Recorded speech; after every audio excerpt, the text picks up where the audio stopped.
गुरु पूर्वी चेतना की खोज। पश्चिम की भाषाओं में गुरु जैसा कोई शब्द भी नहीं। शिक्षक है, अध्यापक है, आचार्य है, पर गुरु जैसा कोई शब्द नहीं। पहले तो गुरु शब्द को समझ लें, क्योंकि बड़े सूक्ष्म भाव उसमें समाहित हैं। शिक्षक तो वह है जो ज्ञान दे, जिससे हम कुछ सीख लें, स्मृति बढ़े, जानकारी बढ़े। गुरु शिक्षक नहीं, वो ज्ञान नहीं देता, उससे तुम्हारी जानकारी भी नहीं बढ़ेगी। ठीक उल्टा ही है गुरु शिक्षक से, वो तुम्हारा सारा ज्ञान छीन लेता है। वो तुम्हारी स्मृति को गिरा देने के लिए उपाय बताता है।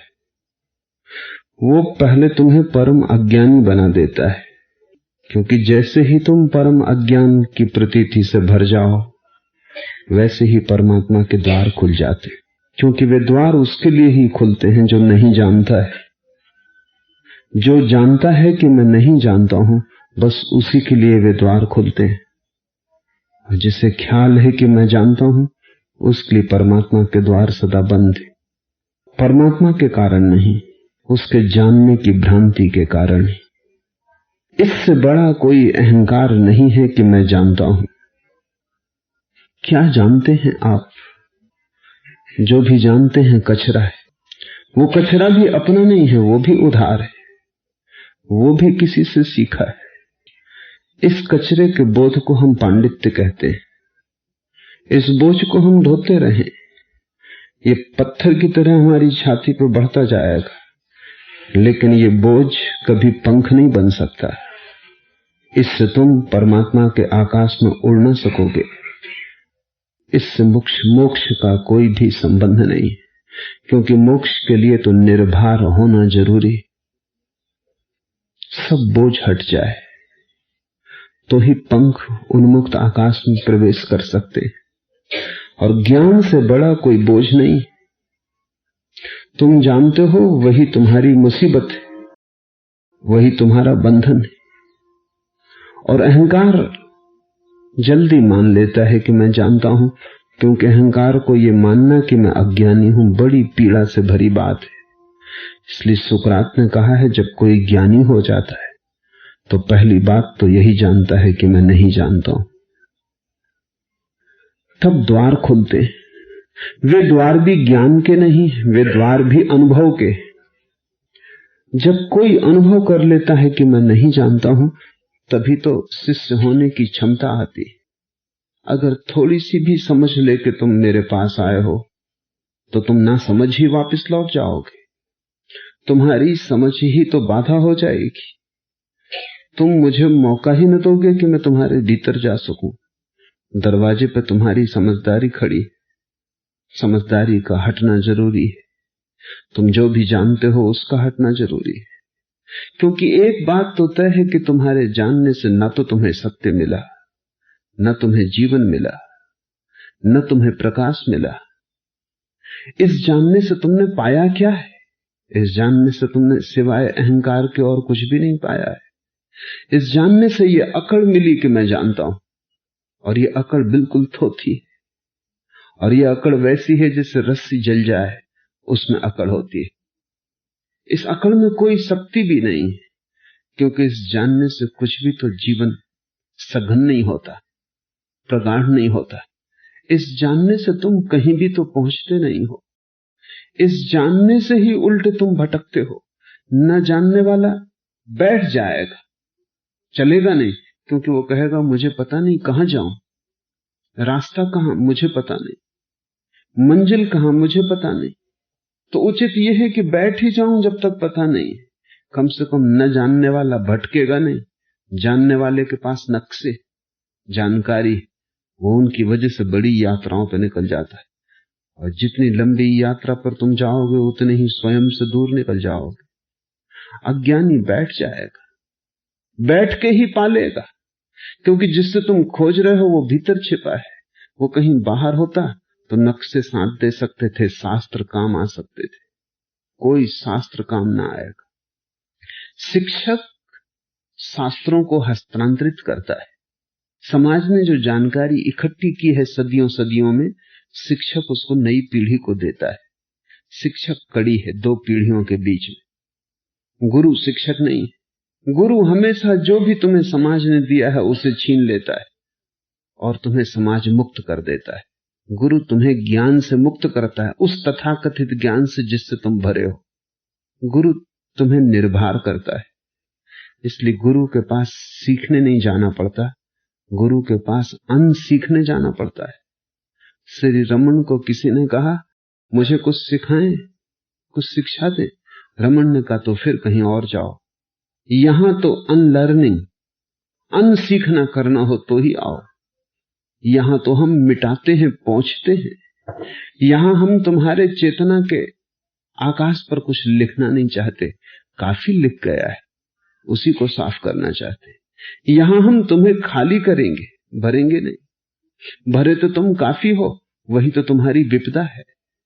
लेकिन विपत्तियों को तुम संपत्ति समझते हो, तुम और भरने को उत्सुक हो। तुम सोचते हो शायद मैं इसलिए भटक रहा हूं कि मेरा बराव कम है। तुम सोचते हो शायद मैं इसलिए भटक रहा हूं कि थोड़ी जानकारी कम है, और थोड़ी जानकारी आ जाए तो पहुंच जाऊंगा। नहीं, तुम पहुंचोगे। तुम्हारी जानकारी को ही तो कबीर कहते हैं, काहे की कुशलात कर दीपक कुंभे पड़े। कैसी तुम्हारी कुशलता, कैसा तुम्हारा जानना। पड़े हो कुएं में और कहते हो हाथ में दिया है। हाथ में दिया था तो तुम कुएं में कैसे गिरे, और कुएं में गिर गए हो तो हाथ में बुझा दिया होगा। बुझे दिए को भी हम दिया ही कहते, बुझे ज्ञान को भी हम ज्ञान ही कहते। एक तो कबीर का ज्ञान है, वो जलता हुआ दिया है, और एक पंडित का ज्ञान है, वो बुझा हुआ दिया है। दोनों को हम दिया कहते हैं।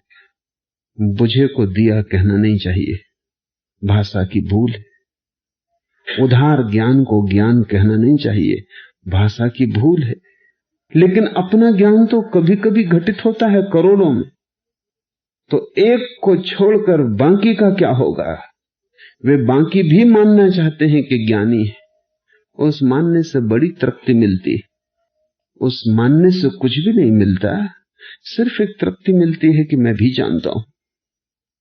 पंडित से ज्यादा भ्रांत आदमी तुम कहीं ना पा सकोगे। इसलिए मैं निरंतर कहता हूं, पापी भी उस तक पहुंच जाए, पंडित नहीं पहुंच पाता। ऐसा कभी सुना नहीं कि पंडित मोक्ष गया हो। पापी तो कुछ पहुंचे हैं, पंडित नहीं पहुंचा है।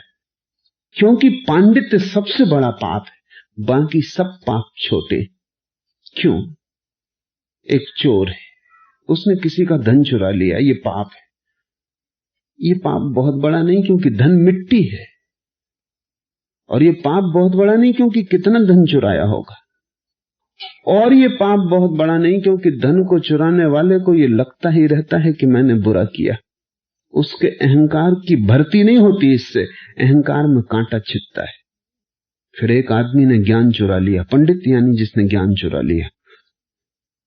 पंडित चोर है, लेकिन अकड़ उसकी ऐसी जैसे वो साहूकार हो, और जो उसने चुराया है वो ज्यादा सूक्ष्म है, और कहीं कांटा भी नहीं छिदता कि मैंने चोरी की।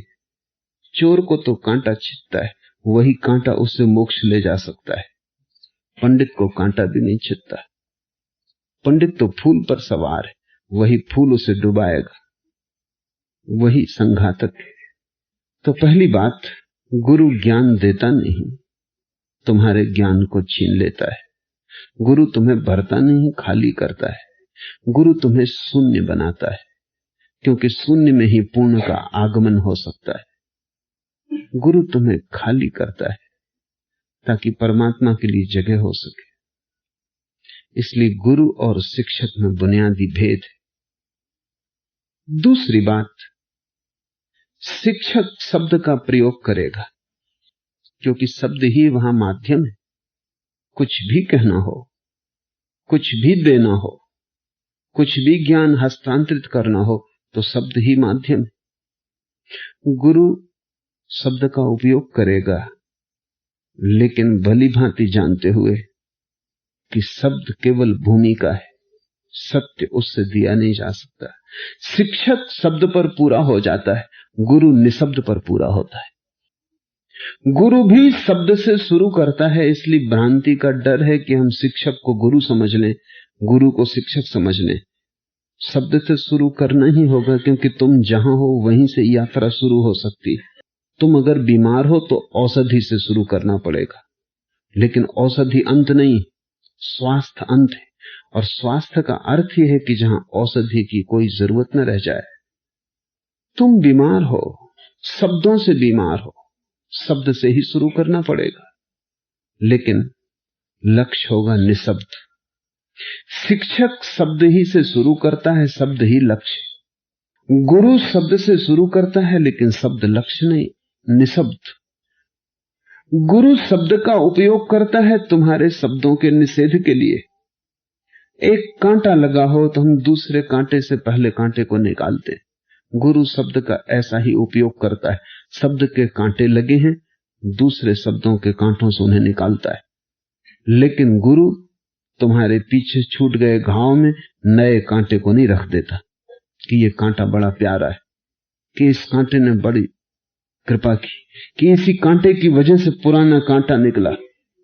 शिक्षक तुम्हारे भीतर कांटों को चुभाए चला जाता है। तुम जितना जानकार हो जाते हो उतना ही जानना मुश्किल हो जाता है। तुम जितने समझदार हो जाते हो उतनी ही समझ मुश्किल हो जाती है। गुरु तुम्हारे एक कांटे को दूसरे कांटे से निकालता है, फिर कहता है दोनों कांटे फेंक दो, तुम बिल्कुल निर्भर हो जाओ, तुम कांटे से शून्य हो जाओ। लक्ष्य निशब्द है, शून्य। शिक्षक से एक संबंध बनता है, वो संबंध बुद्धि का है, वो संबंध दो सिरों का है, हृदय का नहीं। हृदय से शिक्षक का कोई लेना देना नहीं। गुरु से जो संबंध बनता है वो दो बुद्धियों का नहीं, वो दो हृदयों का है। इसलिए पश्चिम के लोग समझ ही नहीं पाते कि गुरु के प्रति श्रद्धा की क्या जरूरत है। सीखना है, गुरु एक टेक्नीशियन है, जानकार है, उससे सीख लो, बात खत्म हो गई। श्रद्धा का कहां सवाल है। काश बुद्धि का ही संबंध होता गुरु से तो पश्चिम ठीक कहता है, सीख लिया, धन्यवाद दे दिया, फीस चुका दी, बात खत्म हो गई। जिससे रास्ते पे तुम किसी से पूछ लेते हो कि स्टेशन का मार्ग कहां है, श्रद्धा की कोई जरूरत है। मार्ग बता दिया, धन्यवाद दे दिया, चुकता रहा, हो गए। तुम अपनी राह चले गए, तुम्हारा बताने वाला अपनी राह चला गया। न तो वो अपेक्षा करता है कि तुम उस पर श्रद्धा रखो, समर्पण करो, न तुम सोच सकते हो कि इतनी सी बात पूछने के लिए कोई श्रद्धा और समर्पण की जरूरत है। तुमने पूछ लिया ईश्वर कहां है, गुरु ने बता दिया। तुमने पूछ लिया ध्यान कैसे करें, गुरु ने बता दिया। तुमने धन्यवाद दे दिया, भेंट दे दी, अपने घर चले गए, बात समाप्त हो गई। शिक्षक और विद्यार्थी का संबंध व्यावसायिक है, वहां श्रद्धा की कोई भी जरूरत नहीं। इसलिए अगर विश्वविद्यालय के शिक्षक विद्यार्थियों से श्रद्धा की अपेक्षा करते हो तो भ्रांति में, ये हो नहीं सकता। लेकिन पूरब की परंपरा की वजह से उनके मन में यह भ्रांति बनी, क्योंकि पूरब में गुरु को आदर था, श्रद्धा थी। वो सोचते हैं वो भी गुरु है, उनके लिए श्रद्धा और आदर होना चाहिए। नहीं, वो गुरु है नहीं, विद्यार्थी शिष्य नहीं, शिक्षक गुरु नहीं। विद्यार्थी फीस चुका रहा है, धन्यवाद दे देगा, बात खत्म हो गई। शिक्षक से कोई हार्दिक संबंध नहीं है, हो नहीं सकता।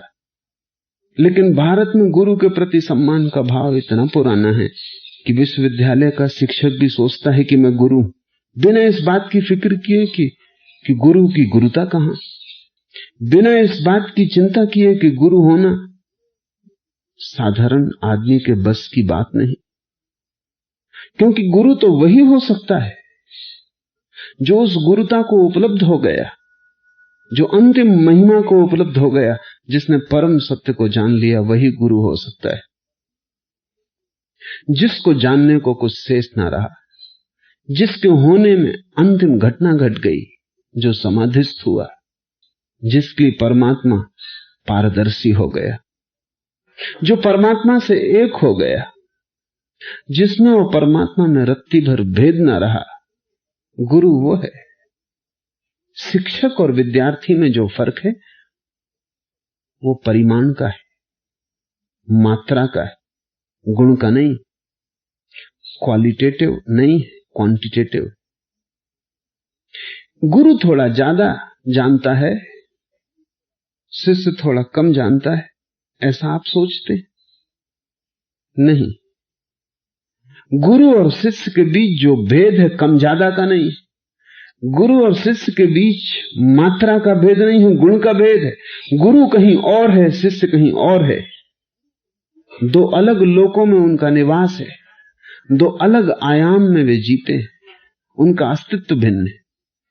जैसे लेकिन विश्वविद्यालय का शिक्षक और उसका विद्यार्थी, उनमें जो अंतर है वो मात्रा का है।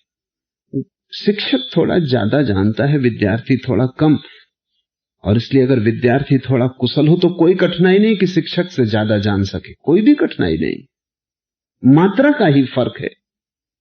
तो जो बहुत प्रतिभाशाली विद्यार्थी होता है वो अक्सर शिक्षक से ज्यादा जान लेता है। थोड़ी प्रतिभा, थोड़ा श्रम, बस इतनी ही बात है। और आज नहीं जानता तो कल जान लेगा। शिक्षक एमए का उपाधि लिए हुए है, विद्यार्थी कल एमए की उपाधि ले लेगा। तो जो फासला है वो मात्रा का है, गुण का नहीं। जहां तक बीइंग का, आत्मा का सवाल है, दोनों एक जैसे।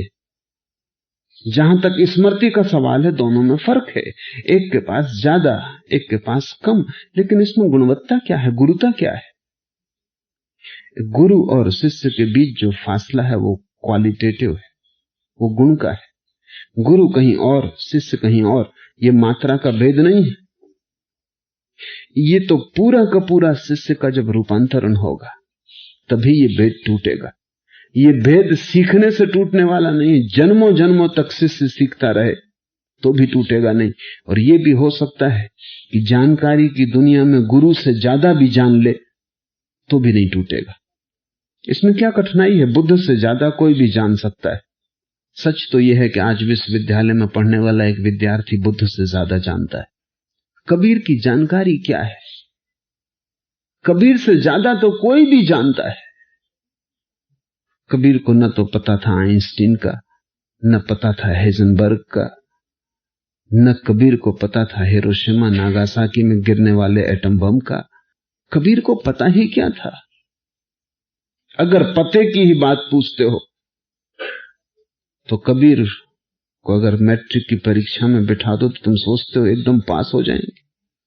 ट्यूटर रखना पड़ेंगे और सालों मेहनत करनी पड़ेगी तब पास हो पाएंगे, फिर भी पक्का नहीं। जानकारी का सवाल ही नहीं, लेकिन तुम जन्मों जन्मों तक पढ़ते रहो, लिखते रहो, उपाधियां इकट्ठी करते रहो।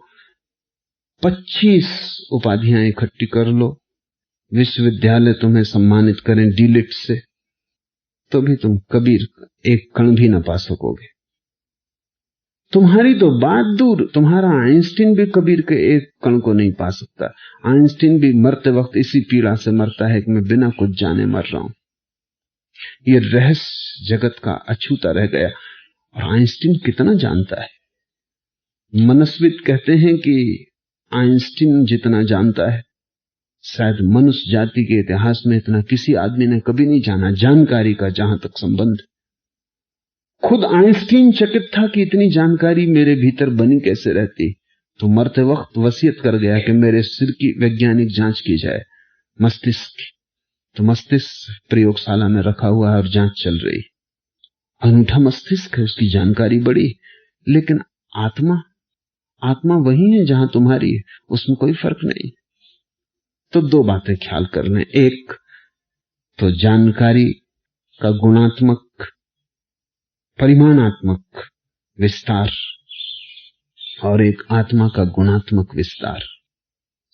कबीर के पास कुछ भी नहीं है जो तुमसे ज्यादा है, तुम्हारे पास मकान बड़ा कबीर से, तुम्हारे पास दुकान बड़ी कबीर से, तुम्हारे पास स्मृति बड़ी कबीर से, तुम्हारे पास अनुभव भी बड़ा कबीर से, फिर भी कबीर तुमसे बड़े। और तुम जन्मों जन्मों तक इसी यात्रा में चलते रहो जिसमें चल रहे हो, तो तुम कबीर के पैर के कण धूल को भी ना पा सकोगे। मामला क्या है? कबीर किसी और आयाम में, आत्मा, अस्तित्व, बीइंग, दो आयाम ध्यान रख लें, नोइंग जानकारी और बीइंग अस्तित्व होना। ये कबीर और बुद्ध और क्राइस्ट और कृष्ण को हम जो इतना सम्मान देते, जो इतनी श्रद्धा देते, इनकी जानकारी के कारण नहीं, इनके अस्तित्व की शुद्धि के कारण। इनके होने का ढंग और है, इनके होने का ढंग हमसे बिल्कुल ही भिन्न है। ये हमारे साथ रहते हुए भी हमारे साथ नहीं, किसी और लोक के निवासी। इसलिए हम इस तरह के पुरुषों को अवतार कहें। अवतार का मतलब है कि वो हमारे बीच हैं लेकिन हमसे पैदा नहीं हुए। अवतार का मतलब है हमारे बीच हैं लेकिन उनका आना किसी पार के लोक से हुआ है। जैसे अंधेरे कमरे में छोटा सा छिद्र और छप्पर में और सूरज की किरण उतरती है, वो अवतरण है। वो किरण भी वही है अंधेरे के भरे कमरे में, जहां अंधेरा है वहीं वो किरण भी है। दोनों के होने का ऊपरी ढंग एक सा है लेकिन भीतरी ढंग बहुत भिन्न है। कहां अंधेरा, कहां किरण, बिल्कुल विपरीत है। किरण आती है सूर्य के लोक से, वो अवतरण। अंधेरा इस पृथ्वी का है, वो कहीं से भी नहीं आता, वो सदा यही है। किरण आके उसको तोड़ देती है, किरण चली जाती है, फिर वो अपनी जगह ले लेता है, वो कहीं आता जाता नहीं। अंधेरे में कोई गति नहीं, अंधेरे में कोई विकास नहीं, अंधेरे में कोई रूपांतरण नहीं, बस अंधेरा जैसा का तैसा बना रहता। अंधेरे से ज्यादा मृत तुम कोई और चीज ना पा सकोगे।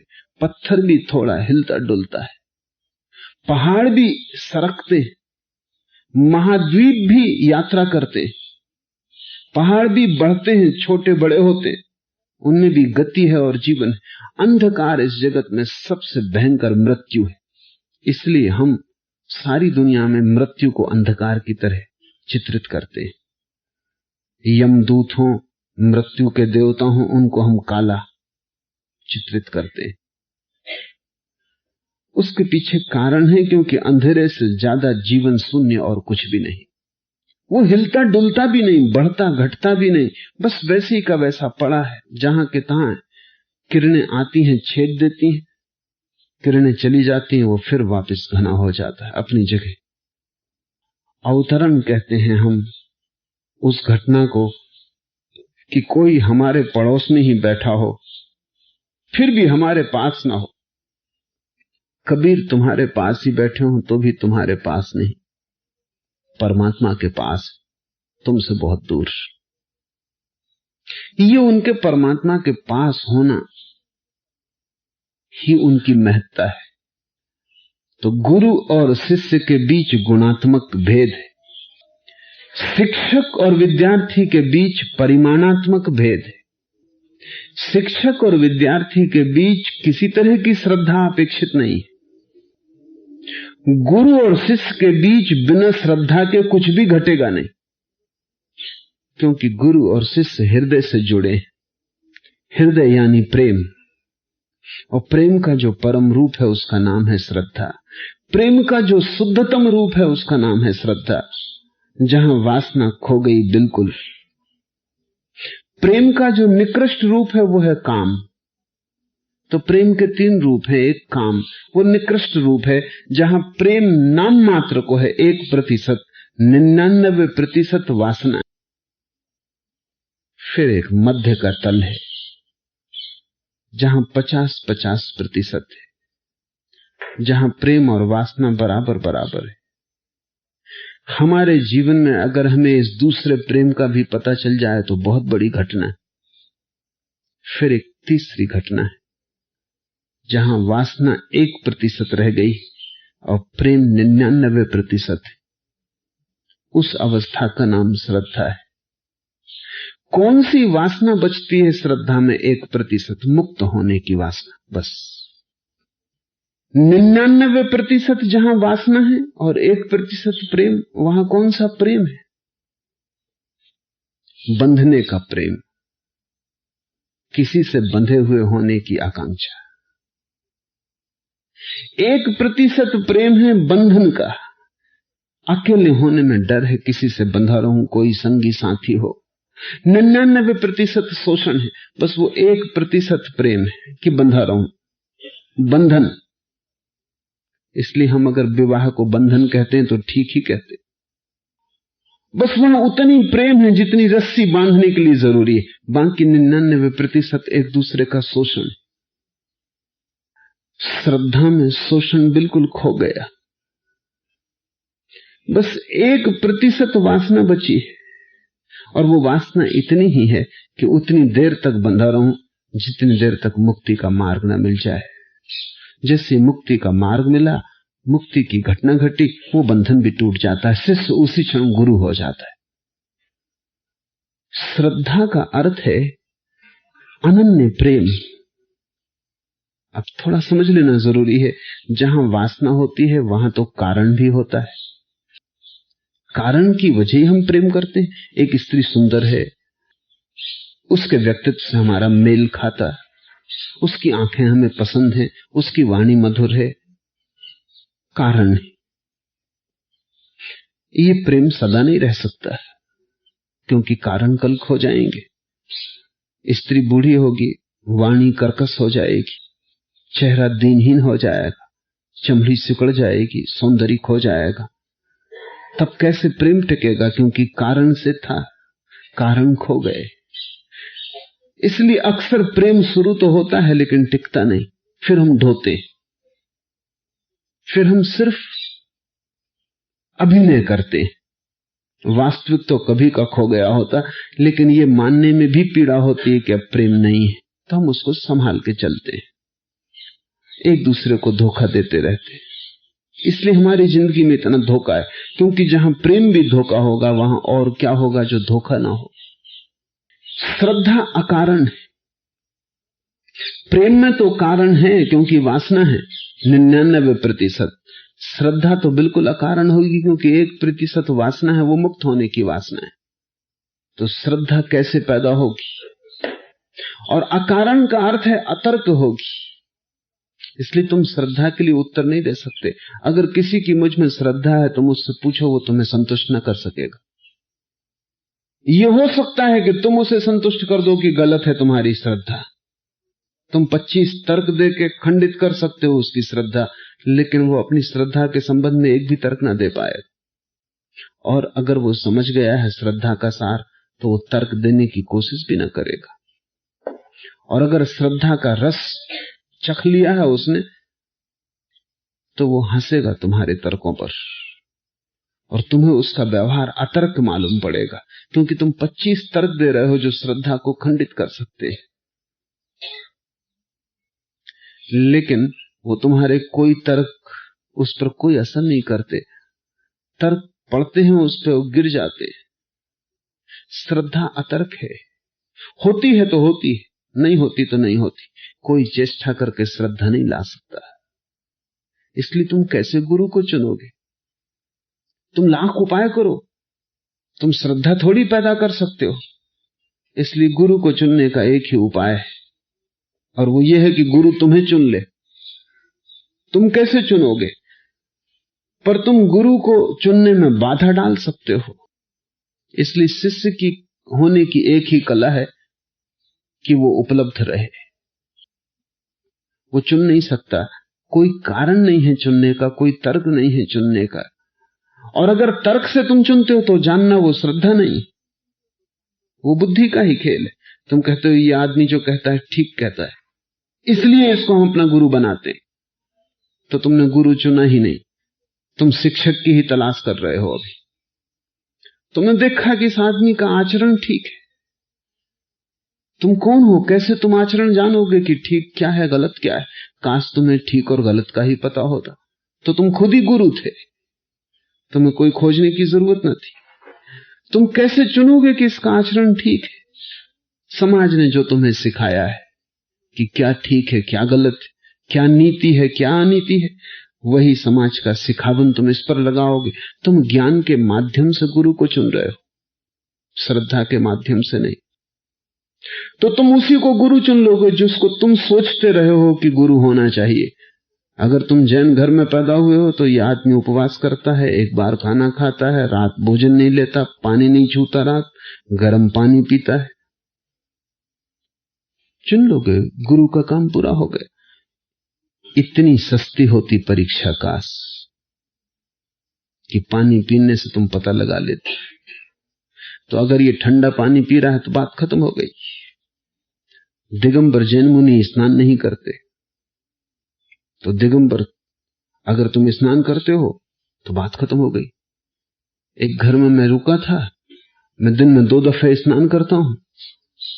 उन्होंने कहा क्या कर रहे हैं आप? ज्ञानी होकर और 2 बार स्नान। क्योंकि पानी में तो जीवाणु हैं, उनकी हत्या होती। जैन मुनि, दिगंबर जैन मुनि स्नान नहीं करता है, बदबू आती है शरीर से। अगर तुम्हारे समाज ने तुम्हें स्वच्छता सिखाई हो तो तुम दिगंबर जैन मुनि को गुरु न मान सकोगे कि एक ऐसा गुरु। बदबू आती है मुंह से, क्योंकि वो ठीक से दतोन नहीं कर सकता, मंजन का उपयोग नहीं कर सकता, या करे तो चोरी करनी पड़ती, छिपा के करना पड़ता है। मगर तुम्हारी धारणा से अगर तुम चुनोगे तो तुमने गुरु चुना ही नहीं, तुम ही गुरु हो। क्योंकि धारणा तो तुम्हारी ही तुम लिए चल रहे हो। श्रद्धा का अर्थ है मैं अपनी सारी धारणा छोड़ता हूं। श्रद्धा का अर्थ है अपनी सारी धारणाओं को एक किनारे रख के तुम्हें मैं सीधा देखता हूं। मैं सोचूंगा नहीं, देखूंगा। मैं विचार न करूंगा, तुम्हारी सुगंध लूंगा। मैं अपनी मान्यताएं तुम्हारे पास ना लाऊंगा, मैं उनका बीच में पर्दा खड़ा ना करूंगा, तुम्हारी आंख में सीधा झांकूंगा। श्रद्धा बुद्धि को एक तरफ रख के उत्पन्न होती, और जो व्यक्ति भी इसके लिए राजी है उसके लिए गुरु उपलब्ध हो जाएगा। गुरु सदा मौजूद है, जब तुम तैयार हो तभी उपलब्ध हो जाता है। तुम्हारी तैयारी की ही कमी है। तब ऐसा व्यक्ति एक गुरु से दूसरे गुरु, तीसरे गुरु के पास जाएगा भी तो खुले मन से जाएगा। जहां घटना घट जाएगी वहां रुक जाएगा। ये घटना है जो घटती, तुम इसे घटा नहीं सकते। इसलिए मैंने कहा तुम सिर्फ उपलब्ध हो सकते हो। अनेक गुरु हैं, हर काल में अनेक लोग ज्ञान को उपलब्ध हो जाते हैं। तुम उनके पास उपलब्ध अवस्था में जाओ बस। कहीं ना कहीं हृदय का मेल बैठ जाएगा, और जब हृदय का मेल बैठ जाता है कोई बिठा नहीं सकता। जैसे प्रेम घटता है वैसी ही श्रद्धा भी घटती। तुम कोई तर्क दे सकते हो कि इस स्त्री से तुम्हारा प्रेम क्यों हो गया? तुम्हारे सब तर्क झूठे होंगे, क्योंकि वस्तुतः तर्क तुम बाद में खोजोगे, प्रेम पहले हो जाएगा। तब तुम युक्तियां खोजोगे कि क्यों हो गया। प्रेम एक घटना है, इसलिए लोग कहते हैं प्रेम अंधा है। ठीक कहते हैं, लेकिन बिना प्रेम के आंखें बेकार है। आंख रख के भी क्या करोगे?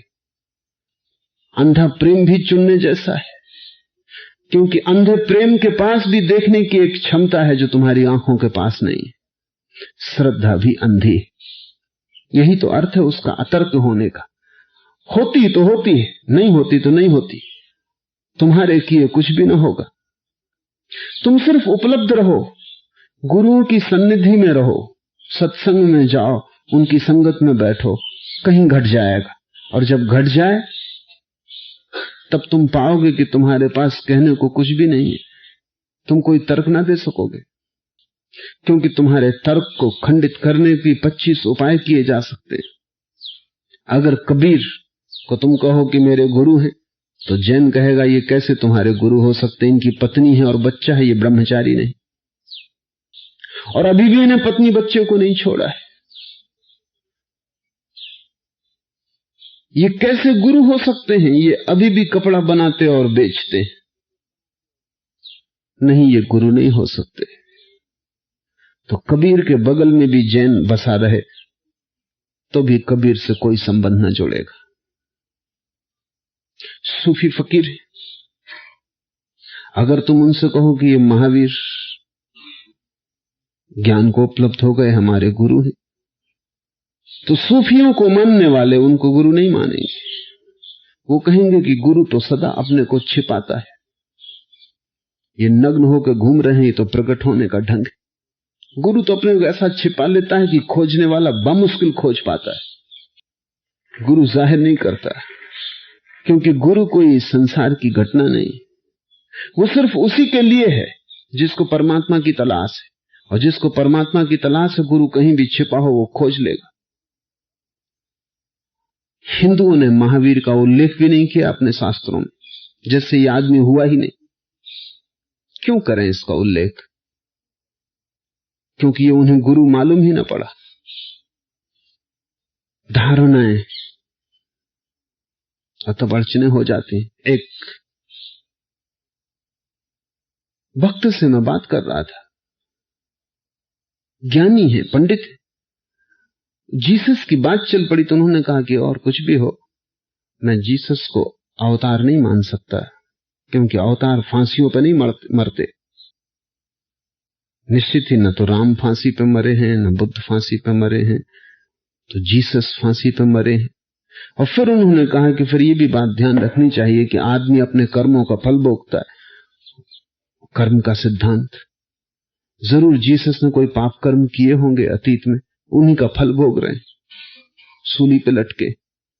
हिंदुस्तान में जीसस को कोई गुरु मानने को तैयार नहीं हो सकता, क्योंकि सूली पे लटका हुआ गुरु।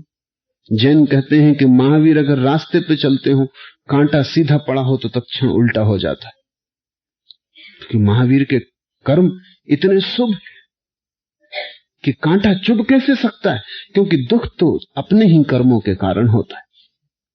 तो कांटा सीधा पड़ा हो, महावीर को आते देख के तत्क्षण उल्टा हो जाता है, कहीं चुभ न जाए। तो सूली, सोच सकते हो महावीर को सूली पर? असंभव, सूली लगी कैसे सकती है। लेकिन अगर ईसाई को पूछो तो ईसाई कहता है कि तुम्हारे महावीर, तुम्हारे बुद्ध, तुम्हारे राम कृष्ण कुछ भी नहीं। जीसस का क्या मुकाबला, जिसने लोगों को मुक्त करने के लिए अपना जीवन दिया, जिसने सारा जगत पाप से मुक्त हो सके इसलिए सूली भोगी। तुम्हारे महावीर बुद्ध सब स्वार्थी हैं, अपने अपने ध्यान में लगे, जगत की उनको कोई चिंता नहीं, अपनी आत्मा मुक्त हो जाए इसकी चिंता है। जीसस ने सब कैसे मुक्त हो सके इसकी चिंता की। ये अवतारी पुरुष है, ये ईश्वर का बेटा है। बाकी तो सब छोटे छोटे स्वार्थी।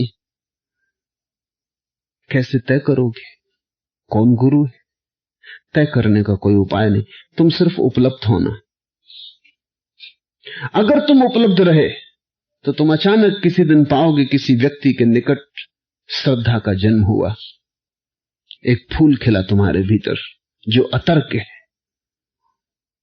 जिसको तुम सिद्ध न कर सकोगे, जिसको तुम सिद्ध करने जाओगे तो हारोगे, जिसको तुम किसी को समझाना चाहोगे तो मुसीबत में पड़ोगे। उसका कोई भी खंडन कर सकता है। गुरु श्रद्धा के बिना घटता ही नहीं, क्योंकि श्रद्धा की आंख से ही देखा जा सकता है। और गुरु और शिष्य के बीच जो संबंध है वो विचार का नहीं है, वो श्रद्धा का है, वो प्रेम का है, वो अत्यंत आत्मीय संबंध है। उससे बड़ा आत्मीय कोई संबंध जगत में नहीं है। पति पत्नी का संबंध भी आत्मीय नहीं है, बाप बेटे का संबंध भी आत्मीय नहीं है, भाई भाई का संबंध भी आत्मीय नहीं है, फासले हैं।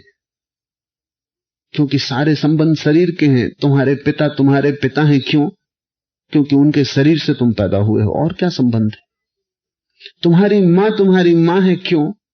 क्योंकि उस शरीर से तुम पैदा हुए हो। ये संबंध सब शारीरिक है, इसमें आत्मा का क्या संबंध? भाई से तुम जुड़े हो, बहन से तुम जुड़े हो, क्योंकि एक ही शरीर की तुम संतान हो, लेकिन ये संबंध शरीर का है। एक ही संबंध है जगत में जो शरीर का नहीं है, वो गुरु और शिष्य के बीच का संबंध है। उससे कोई संबंध शरीर का नहीं, उससे संबंध आत्मा का है। और जिससे आत्मा का संबंध है उससे ही परमात्मा की उपलब्धि हो सकेगी। अब हम इस सूत्र को समझें। यह सूत्र अत्यंत महत्वपूर्ण है। एक एक शब्द को जतन करके समझना और एक एक शब्द को सुरती में संभाल के रखना। गुरु मानुष करी जानते, ते नर कहिए अंध, महादुखी संसार में आगे जम के बंध। जो गुरु को मनुष्य की भांति मानते उन्हें अंधा जानना, क्योंकि गुरु को तो जब भगवान की भांति जानोगे तभी जोड़ बनेगा। अगर गुरु भी मनुष्य है तो तुम्हारे संबंध शारीरिक होंगे, आदर भी हो सकता है, लेकिन आदर सकारण होगा, अतर्क नहीं होगा। श्रद्धा नहीं होगी। श्रद्धा और आदर में यही फर्क है। आदर का अर्थ है कारण है, यह आदमी ज्यादा जानता है, आचरणवान है, त्यागी है, ऐसा है वैसा है, कारण है तो आदर है। श्रद्धा अकारण है, इसलिए आदर तोड़ा जा सकता है, श्रद्धा तोड़ी नहीं जा सकती। क्योंकि कल पक्का पता चल जाए कि नहीं ये उतना आचरणवान नहीं, तो आदर टूट जाएगा, श्रद्धा नहीं टूटेगी। क्योंकि श्रद्धा कभी आचरण के कारण थी ही नहीं, तो उसके आचरण के कारण टूटने का क्या सवाल है। कल पता चल जाए ये आदमी इतना ज्ञानी नहीं जितना हम सोचते थे, तो भी श्रद्धा नहीं टूटेगी, आदर टूट जाएगा। जो गुरु को मनुष्य की भांति जानते हैं, कबीर कहते हैं ते नर कहिए अंध, वे अंधे, उनके पास आंख नहीं। निश्चित ही गुरु भी मनुष्य है, पर मनुष्य ही नहीं।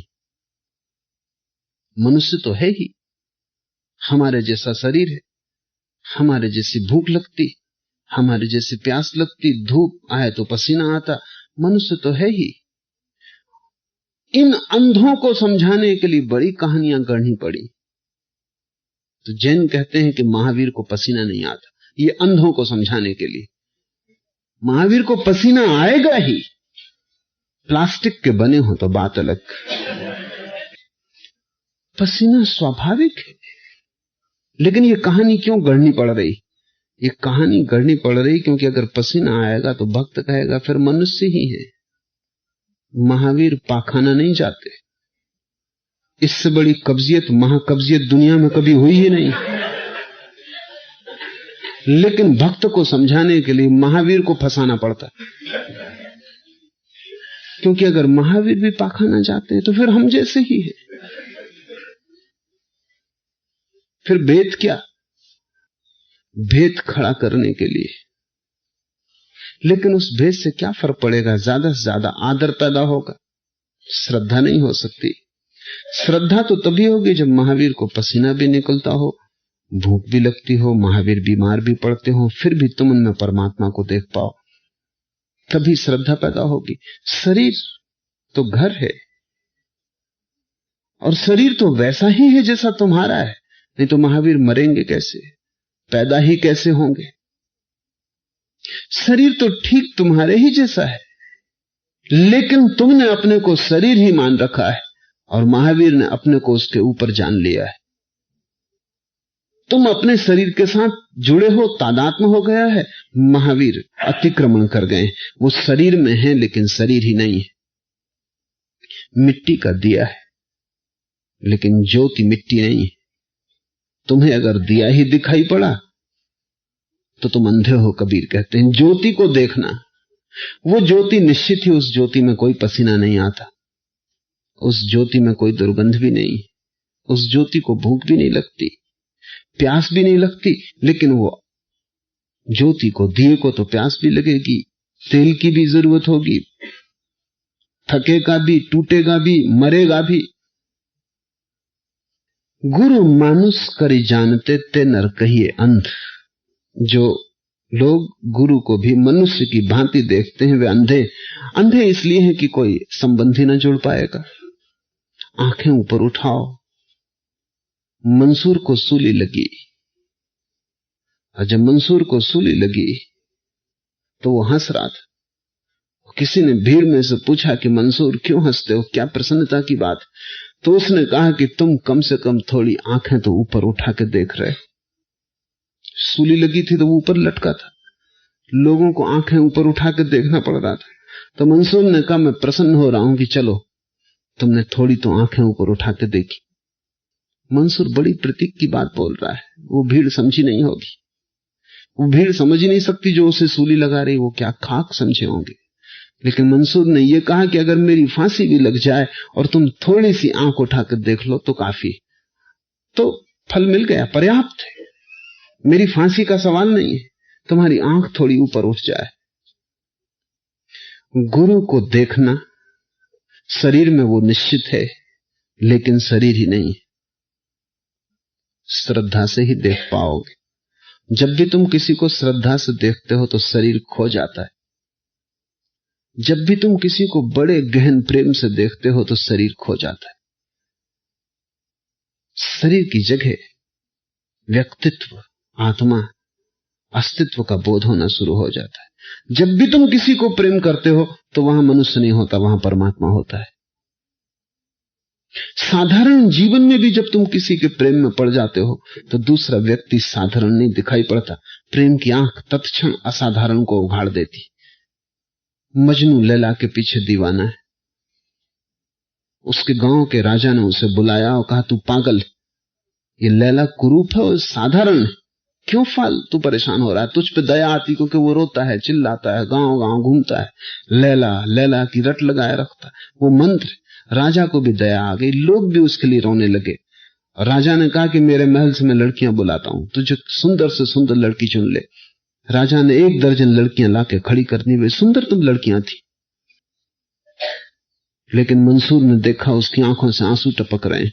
वो हर लड़की को गौर से देखता है, कहता नहीं लैला नहीं। फिर वो राजा से बोला क्षमा करें, मेरी और आपकी आंख में फर्क है। आपको लैला साधारण दिखाई पड़ती, मुझे उसके सिवाय कोई दिखाई नहीं पड़ता। कहीं कुछ गड़बड़ होगी, भूल मेरी ही, लेकिन लैला में मुझे कुछ दिखाई पड़ता है जो आपको दिखाई नहीं पड़ता। और मैं अपनी ही आंख से जी सकता हूं, आपकी आंख से जीने का मेरे पास क्या उपाय है?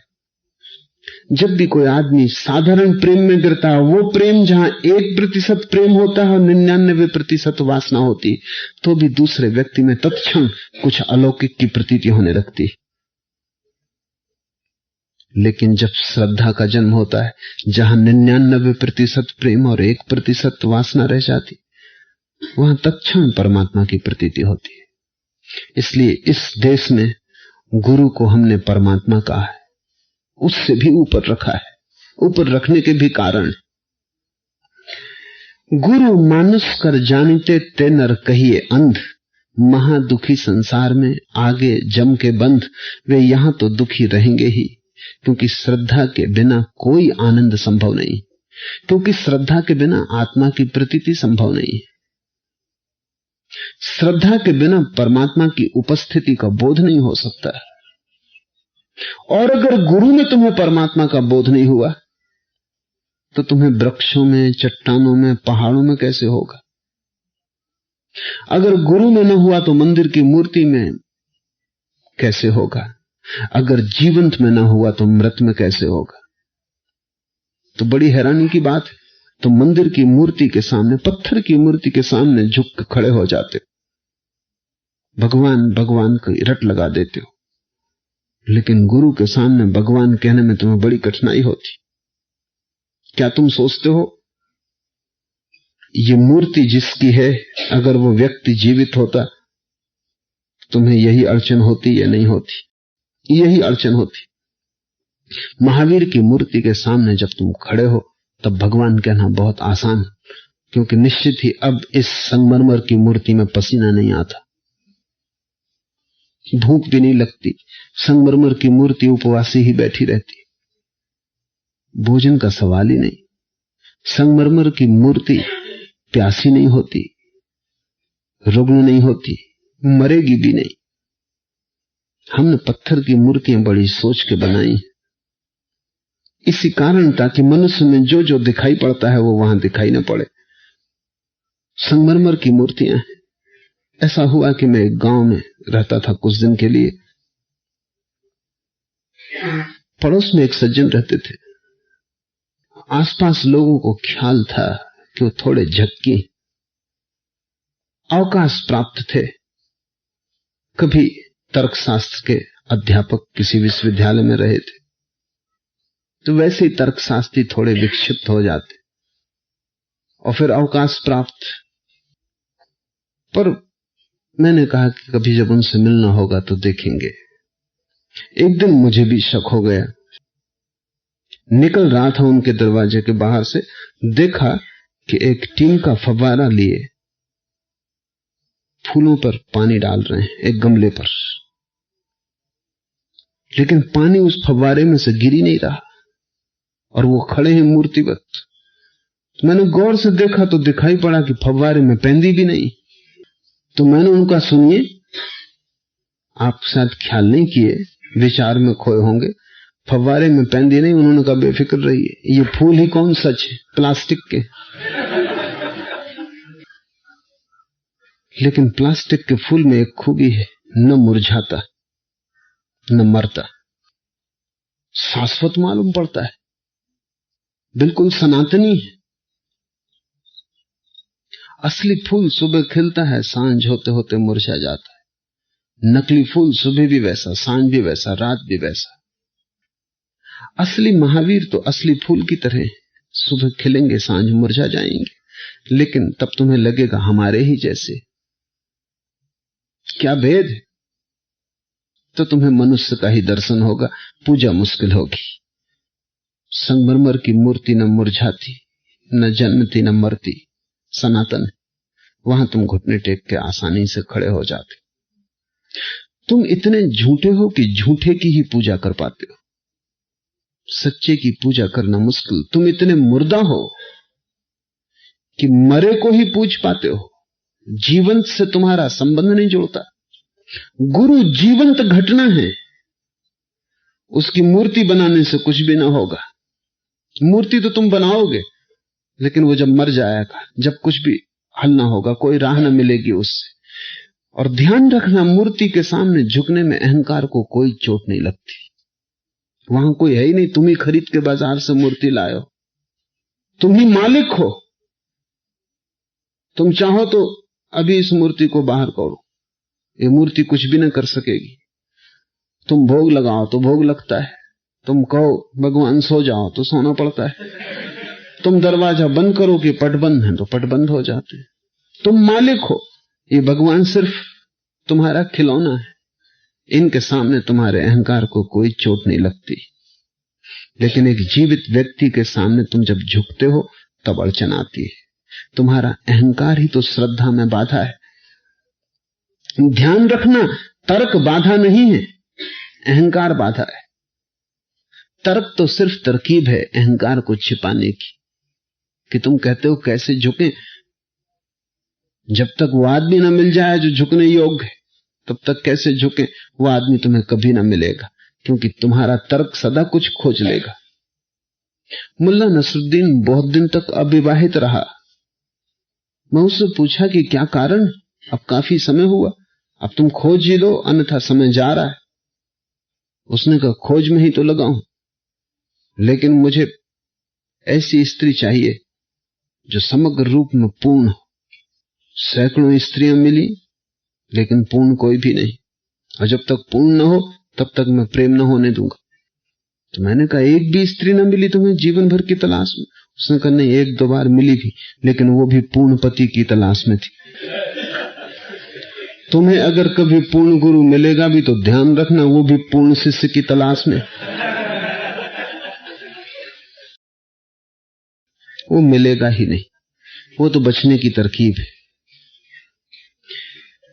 गुरु मानुष कर जानते ते नर कहिए अंध, महा दुखी संसार में आगे जम के बंद। यहां वे दुखी होंगे, दुख खबर है कि तुम गलत हो, सुख खबर है कि तुम सही हो। इसको कसौटी समझो।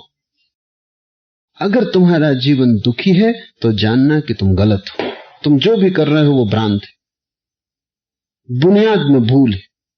क्योंकि सुख के फूल तभी लगते हैं जब तुम बुनियादी रूप से सही हो। और ध्यान रखना, अगर कोई मनुष्य सुखी हो तो तर्क देके उसे उसके सुख को नष्ट करने की कोशिश मत करना, क्योंकि सुखी होना ही एकमात्र कसौटी है कि वो सही है। मेरे पास लोग आते, 2 दिन पहले एक मित्र ने कहा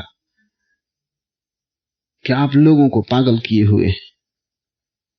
मुझे तो नहीं दिखाई पड़ता कि कोई परमात्मा कहीं है या कि उसे पाया जा सकता है, आप लोगों को पागल किए हुए। मैंने कहा वो मेरा और लोगों के बीच का मामला, आप उसमें नहीं आते।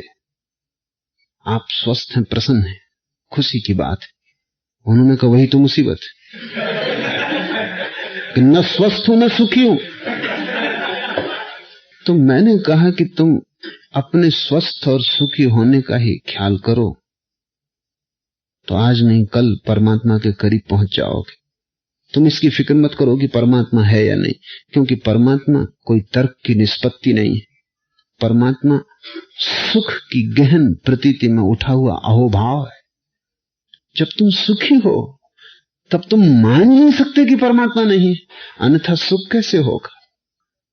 जब तुम सुखी हो और तुम्हारा हृदय गदगद है और तुम्हारे रोए रोए में गीत है, तब तुम मान ही नहीं सकते कि यह अस्तित्व चेतना से शून्य हो सकता है, क्योंकि तुम इस अस्तित्व में वही देखोगे जो तुम्हारे भीतर घटित हो रहा है। तुम दुखी हो तो अस्तित्व नरक है, परमात्मा शून्य। तुम सुखी हो तो अस्तित्व स्वर्ग है, कण कण परमात्मा से आप्लावित भरा हुआ। ये सवाल निष्पत्ति का नहीं है कि तुम सोचो परमात्मा है या नहीं, विचार करो, दर्शन शास्त्र में जाओ, शास्त्रों का अध्ययन करो, तर्क जुटाओ, ये सब पागलपन। तुम सुखी हो तत्क्षण वो है, तुम दुखी हो वो खो गया। तो मैंने उनसे कहा कि मेरे और मेरे पागलों को तुम छोड़ो, अगर वो सुखी हैं तो क्या फर्क पड़ता है परमात्मा है या नहीं, और तुम अगर दुखी हो तो क्या फर्क पड़ता है कि परमात्मा है या नहीं। आखिरी निष्पत्ति तो सुख और दुख होगी। आखिरी निर्णय तो यह होगा कि आदमी के जीवन में आनंद का फूल लग सका या नहीं लग सका, वही निर्णायक है। तो तुम उसी तरफ ख्याल रखना, और जिस व्यक्ति के पास तुम्हारे जीवन में आनंद का फूल खुलने लगे वहां तर्क छोड़ना, वहां बुद्धि को हटा देना, वहां हृदय को खुला करना। वहां श्रद्धा फलित होगी, वहां गुरु का उदय होगा, क्योंकि गुरु कोई बाह्य घटना नहीं है, तुम्हारी श्रद्धा से देखा गया अनुभव है। जैसे कि तुम आंख खोलते हो, सूरज की रोशनी दिखाई पड़ती, तुम आंख बंद कर लेते हो, अंधेरा हो जाता है। श्रद्धा खोलते हो, गुरु दिखाई पड़ता है, श्रद्धा बंद करते हो, गुरु खो जाता है। गुरु तुम्हारे श्रद्धा की आंख का अनुभव है, और श्रद्धा की आंख बुद्धि को हमेशा अंधी मालूम पड़ेगी। और जिन्होंने श्रद्धा को पा लिया उनके लिए बुद्धि की आंख से बड़ा अंधापन नहीं। लेकिन एक बात पक्की है, समझो, एक छोटा बच्चा है, वो जो भी कहता है उसकी बात अनुभव की नहीं है। जवान है, उसकी बात थोड़े अनुभव की है, उसने बचपन भी देखा और जवानी भी देखी। ये बूढ़ा आदमी, उसकी बात और भी अनुभव की है, उसने बचपन भी देखा, जवानी भी देखी, बुढ़ापा भी देखा। जवान और बूढ़ा जब बात करेंगे तो बात में मेल नहीं पड़ेगा, क्योंकि जवान ने अभी 2 ही चीजें देखी हैं, अभी तीसरी चीज नहीं देखी। बूढ़ा जो भी जवानी के संबंध में कहेगा उसका अर्थ सोचने जैसा है, क्योंकि उसने जवानी भी देखी और फिर जवानी का ह्रास भी देखा, और अब जवानी के विपरीत अवस्था भी देखी, और अब वो जीवन के शिखर पे खड़ा है। इसलिए हम पूरब में बूढ़े आदमी को आदर देते हैं, क्योंकि उसने सब देखा। जवान को हम आदर नहीं देते, क्योंकि अभी उसे देखने को बाकी है। पश्चिम में जवान का आदर है, वो भ्रांत है, क्योंकि जिसने सब देखा उसकी ही बात का कोई मूल्य हो सकता है। जिस आदमी ने सिर्फ अभी तर्क देखा, संदेह देखा, उसकी बात का कोई मूल्य नहीं है। जिसने तर्क भी देखा, संदेह भी देखा, फिर श्रद्धा भी देखी, उसकी बात का मूल्य, क्योंकि उसने दोनों देखे। नास्तिक बच्चे जैसा है, आस्तिक बूढ़े जैसा है। सभी को नास्तिकता से गुजरना पड़ता है, लेकिन सभी आस्तिक नहीं हो पाते, क्योंकि कई बच्चे ही मर जाते।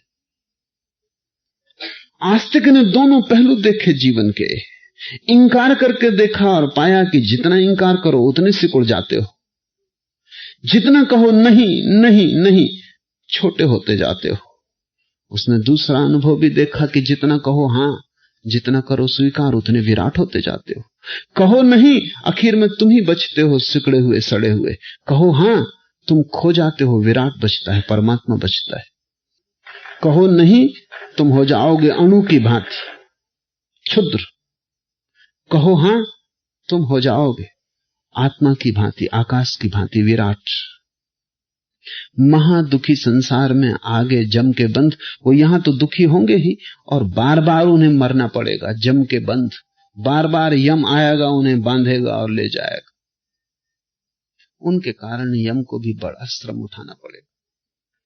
वो बार बार जन्मेंगे, बार बार मरेंगे, दुख पाएंगे और मृत्यु से बार बार गुजरेंगे।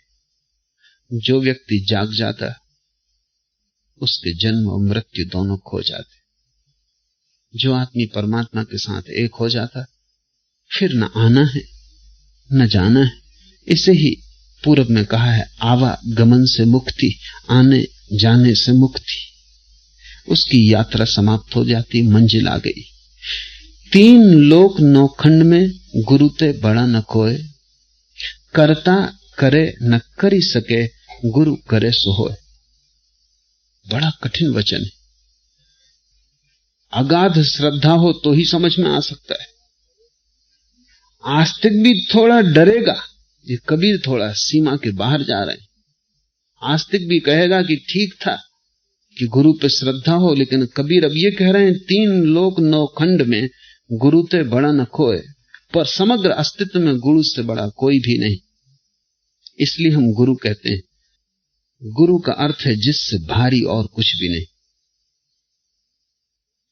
करता करे न करी सके, और परमात्मा भी करना चाहे तो भी न कर पाए, गुरु करे सो होए। और गुरु जो करना चाहे वो हो जाए। क्या मतलब? परमात्मा के ऊपर गुरु को रखने में, परमात्मा के साथ रखने तक भी हम जा सकते कि चलो ठीक, हमें पता नहीं श्रद्धा का होगा कि गुरु भी परमात्मा है, लेकिन परमात्मा के ऊपर कबीर अतिशयोक्ति करते मालूम पड़ते नहीं। कबीर ये कह रहे हैं कि साधन साध्य से बड़ा है, क्योंकि साधन के बिना तुम साध्य तक कभी ना पहुंच सकोगे। मार्ग मंजिल से बड़ा है, क्योंकि मार्ग के बिना तुम मंजिल तक कभी ना पहुंच सकोगे। और जब मार्ग के बिना मंजिल मिल ही नहीं सकती, तो कौन बड़ा है? जब मार्ग बिल्कुल अपरिहार्य है, उसके बिना इंच भर गति नहीं, तो मंजिल सिर्फ मार्ग का आखिरी छोर हुआ। जब सीढ़ी के बिना तुम चढ़ ही ना सकोगे छप्पर पर, तो सीढ़ी छप्पर से बड़ी हो गई। करता करे न कर सके, गुरु करे सो होए। और परमात्मा भी जो करना चाहे तो न कर पाए, वो भी गुरु करना चाहे तो कर सकता है। क्यों? उसके कई कारण समझने की कोशिश करें। मनुष्य की पहली अवस्था अंधकार, अज्ञान, भटका हुआ। परमात्मा की अवस्था परम ज्ञान, पहुंचा हुआ। गुरु दोनों के बीच आधा मनुष्य, आधा परमात्मा। परमात्मा और मनुष्य के बीच सेतु। परमात्मा समझ भी नहीं सकता तुम्हारी तकलीफ। तुम कितना ही रो गाओ, कितना ही चिल्लाओ, परमात्मा के कान तुम्हारी आवाज न सुन सकेंगे, क्योंकि वे कान ही उसके पास नहीं। वो परम अवस्था है, वहां दुख की कोई बात पहुंच नहीं सकती। वो परम शून्यता है। वहां तुम चिल्लाते रहोगे, आकाश में गूंजेगी बात और खो जाएगी, वहां से कोई उत्तर ना आएगा। वो आखिरी अवस्था है। उससे तुम्हारा कोई संबंध नहीं जुड़ सकता। लेकिन गुरु मध्य में, वो आधा तुम जैसा है, आधा परमात्मा जैसा है। वहां दोनों मिलते हैं। वो जैसे संपर्क की जगह, जहां दो सीमाएं मिलती, जहां तुम्हारा अंत होता है और जहां परमात्मा शुरू होता है, उस सीमा पर थोड़ी बात हो सकती है। तुम गुरु से कुछ कह सकते हो, वो समझेगा, क्योंकि वो भी वहीं से गुजरा है जहां से तुम गुजरे हो। उन्हीं कष्टों में, उन्हीं चिंताओं और दुखों में वो भी जिया है जिनमें तुम अब जी रहे हो। जो तुम्हारा वर्तमान है वो उसका अतीत था, जो तुम्हारा भविष्य है वो भी उसका वर्तमान है। वो वहां खड़ा है जहां से परमात्मा और तुम जुड़े हो, ठीक मध्य में। तुम कुछ कहोगे, अगर गुरु ने सुन लिया तो गुरु के द्वारा परमात्मा ने सुन लिया। तुम कुछ निवेदन करोगे, तुम्हारी भाषा उसकी समझ में आएगी, क्योंकि तुम्हारी भाषा वो बोलता रहा है। परमात्मा को तुम्हारी भाषा बिल्कुल समझ में नहीं आ सकती। कौन सी भाषा समझेगा परमात्मा? कैसे समझेगा? दूसरे महायुद्ध में ऐसा हुआ कि एक जर्मन सैनिक और एक अंग्रेज सैनिक की बात हो रही थी। दोनों का मिलना हो गया युद्ध के क्षेत्र में। अंग्रेज सैनिक ने कहा कि हमारी जीत सुनिश्चित है, तुम व्यर्थ कोशिश कर रहे हो। उस जर्मन ने पूछा कि सुनिश्चित होने का कारण? तो अंग्रेज ने कहा, हम रोज प्रार्थना करते हैं, परमात्मा हमारे साथ है। उस जर्मन ने कहा, प्रार्थना तो हम भी करते हैं और परमात्मा हमारे साथ। अंग्रेज हंसने लगा। उसने कहा, तुम पागल, कभी तुमने सुना कि परमात्मा जर्मन भाषा समझता है? परमात्मा अंग्रेजी भाषा समझता। इसमें तुम्हें हंसी आती, लेकिन सभी कौमों का यही दावा है। हिंदुस्तान के पंडितों से पूछो, वो कहते हैं संस्कृत देव भाषा है। उसका मतलब क्या होता है? उसका मतलब परमात्मा इसको समझता है। हिंदी बोल रहे हो, बेकार। संस्कृत, और वो भी बिल्कुल शुद्ध, क्योंकि परमात्मा व्याकरण का बड़ा आग्रही। इसलिए तो काशी के पंडित कबीर की फिक्र नहीं किए, अंटसंट भाषा बोल रहे हैं। काशी के पंडितों ने कबीर की भाषा को नाम ही दे दिया सधुक्कड़ी। आदमी की नहीं, साधुओं की, जिनका कोई ठिकाना नहीं, कुछ भी बोल रहे हैं। कबीर फारसी के शब्द भी उपयोग कर लेते हैं, संस्कृत भी कर लेते हैं, पाली के भी उपयोग कर लेते हैं, सबका घोलमेल कर देते हैं। परमात्मा भी दिक्कत में पड़ता होगा, 10-15 व्याख्याकार रखने पड़ते होंगे। कबीर क्या बक रहा है, इसका मतलब निकालो। परमात्मा तुम्हारी भाषा कोई भी हो न समझ पाएगा, चाहे संस्कृत चाहे अंग्रेजी, कुछ भी हो। आदमी की भाषा परमात्मा कैसे समझ सकता है? आदमी की भाषा आदमी समझ सकता है, लेकिन आदमी ही अगर समझे तो सहायता क्या करेगा? गुरु ऐसा आदमी है जो तुम्हारी भाषा भी समझ सकता है, और एक तरफ से जिसका जीवन और प्राण परमात्मा में लीन हो गया है। एक हाथ तुम्हारे हाथ में और एक हाथ परमात्मा के हाथ। इसलिए तुम जो कहोगे वो समझेगा, तुम जो कहोगे वो करेगा। वो चाहेगा कि तुम्हारी मांग उचित है तो कुछ हो सकता है, क्योंकि दूसरा हाथ उसका परमात्मा का हाथ है। वो दोनों है। इसलिए कबीर कहते हो, ठीक कहते हैं, मैं भी सहमत हूं, अतिशयोक्ति नहीं है, ये बात बिल्कुल ही सही है। करता करे न करी सके, गुरु करे सो होए। गुरु समान दाता नहीं, जाचक शिष्य समान। 3 लोक की संपदा, सो गुरु दीना दान। गुरु के जैसा देने वाला नहीं है। गुरु का अर्थ ही है जो दिए चला जाए, पर वो जो दे रहा है बड़ा सूक्ष्म। अगर तुम क्षुद्र को मांगने गए हो तो वहां से खाली हाथ लौटोगे, अगर तुम विराट को मांगने गए हो तो मिलेगा। गुरु समान दाता नहीं, लेकिन उसका दान तभी संभव हो सकता है जब शिष्य भिखारी की तरह आए। तुम अगर अकड़े हुए आए, तुम अगर ऐसे आए जैसे कि तुम हकदार हो, जैसे कि तुम्हें मिलना ही चाहिए, तो तुम चूक जाओगे। जाचक शिष्य समान। शिष्य तो ऐसा हो परम भिखारी, शिष्य तो ऐसा हो जैसे उसका हृदय सिर्फ भिक्षा का पात्र। परम याचक तो गुरु से मेल बनता है, क्योंकि परम दाता से परम याचक का ही मेल बन सकता है। वो उलीचता हो और तुम उल्टे घड़े की भांति हो तो सब व्यर्थ चला जाएगा। भिक्षुक का अर्थ है जिसका घड़ा सीधा है। ऐसा हुआ, चीन में एक बहुत बड़ा ज्ञानी हुआ ली तजू, लाओसे के परंपरा शिष्यों में एक शिष्य उसके पास आया, कुछ पूछा। ली तजू ने कहा समय आने पर जवाब देंगे, तैयारी चाहिए। पूछते तो हो, लेने की हिम्मत है? दे तो दूंगा, दब तो ना जाओगे उसमें? पता है क्या मांगते हो? शिष्य थोड़ा डर गया, फिर साल भर चुप ही रहा। लेकिन उसने देखा उत्तर तो दिया नहीं इस आदमी ने, साल भर बाद छोड़ के चला गया। दूसरे गुरु के पास पहुंचा और उसने कहा कि साल भर ली तजू के पास था, कुछ मिला नहीं इसलिए यहां आया हूं। उसने कहा तू अभी यहां से चला जा, क्योंकि तेरे पास पात्र ही नहीं है।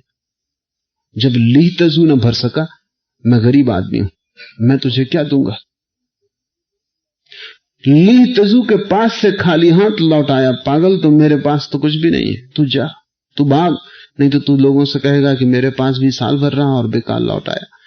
ऐसी बात सुन के वो फिर ली तजू के पास वापस लौटा।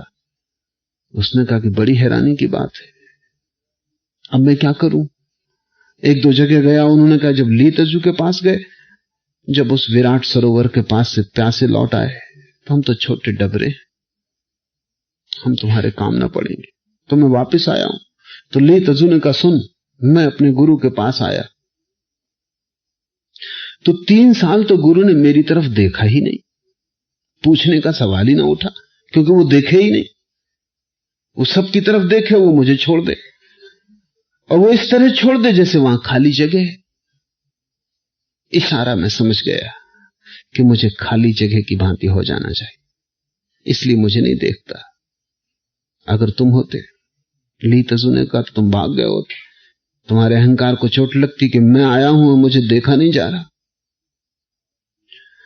3 साल जब मैं बैठा रहा और धीरे धीरे राजी हो गया कि ठीक जो उसकी मर्जी, तो एक दिन उसने मेरी तरफ देखा, आनंद की वर्षा हो गई। इतना पुलकित हो गया मैं जैसा कभी भी न था, क्योंकि 3 साल चुपचाप बैठे रहना ऐसे जैसे हुई नहीं, वो देखे ही नहीं। औरों से बात करे, औरों से चीत करे, पूछे ताछे, मेरी तरफ देखे ही नहीं। और 1-2 दिन की बात नहीं, 3 साल लंबा वक्त, पर पर्याप्त हो गया, मैं भर गया। फिर तो फिक्र ही ना रही कि वो देखता कि नहीं देखता। 3 साल और बीत गए। पहले उसने मुझे शून्य होने का इशारा किया, और जब उसने आंख मेरी तरफ देखी तो मैं समझ गया उसका इशारा कि अब मुझे देखने वाला दृष्टा हो जाना चाहिए। जैसा उसने देखा ऐसे ही अब मैं अपने को देखूं। 3 साल में अपने को देखता रहा, तब एक दिन उसने नजर मेरी तरफ की और पहली दफे वो मुस्कुराया। धन्य मेरे भाग, मैं भर गया। अब मैं समझ गया उसका मतलब, शून्य हो जाओ, साक्षी हो जाओ, आनंदित हो जाओ। तब मैं अकारण मुस्कुराने लगा, अकारण हंसने लगा, अकारण उत्सव मनाने लगा, अकारण प्रसन्न होने लगा। लोग समझे पागल हो गया।